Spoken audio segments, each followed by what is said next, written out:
Hello everyone and welcome back to my channel Edmond Mendaros, and for today's quick tutorial, and I'm going to show you guys on how to resolve if your command prompt screen or PowerShell window keeps popping up and just perhaps disappearing or showing up without guessing that actions.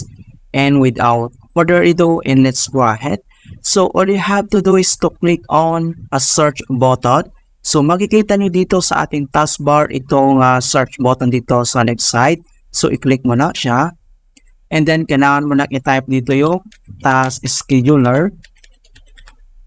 And then click mo lang dito yung open. So once na-open na tong task scheduler, so ang next step dito sa left side menu. And then kailangan mo lang i-select dito yung task scheduler library. So i-click lang tong task scheduler library and then click mo na siya. And then makikita mo na dito yung mga entries. So all you have to do is to locate entries that happen to be corresponding around the same date and time that you are having this particular issue. And if there is any particular programs in here that might be causing the issue, and then click on it and disable. So iselect mo lang dito yung particular na entries na nagkukos ng issue. So i-click mo lang siya and then kailangan mo lang mag-right click and then select dito yung disable. Okay? So once na disable mo na siya, so close lang natin tong task scheduler. And then if you want to completely disable the PowerShells, so ang gagawin mo lang, all you have to do is to click on na search button dito. So click mo lang siya. And then, kailangan mo nang i-type dito yung Windows features on and out. Okay? So, i-click mo lang itong open. So, mag-pop up itong Windows features on and out. So, ang next step, so all you have to do is to locate yung Windows PowerShell 2.0. Okay, so locate natin and then scroll down. And then, makikita mo na dito yung Windows PowerShell 2.0. So, kailangan lang natin i-uncheck tong box. So, uncheck. And then, click mo lang dito yung OK. And then, wait natin na ma-complete yung searching for required files and changes.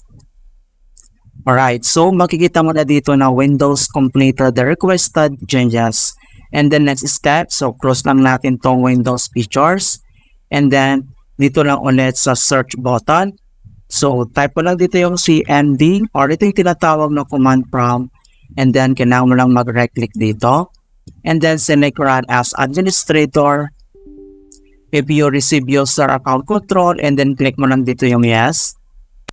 And then, dito sa administrator command prompt, so, kailangan lang natin i-enter yung command keyword na sfc /scan now.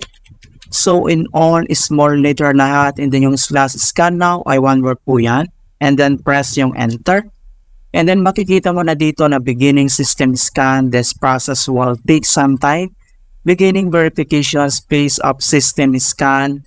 So, kailangan lang natin hintayin na ma-complete ang verifications into 100%.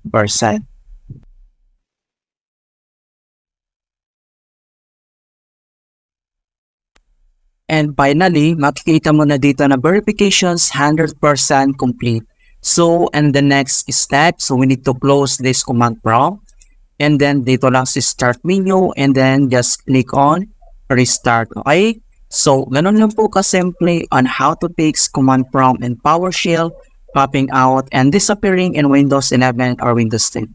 And please don't forget to like this video and subscribe to my channel for more quality content. Thank you guys and see you in my next tutorial.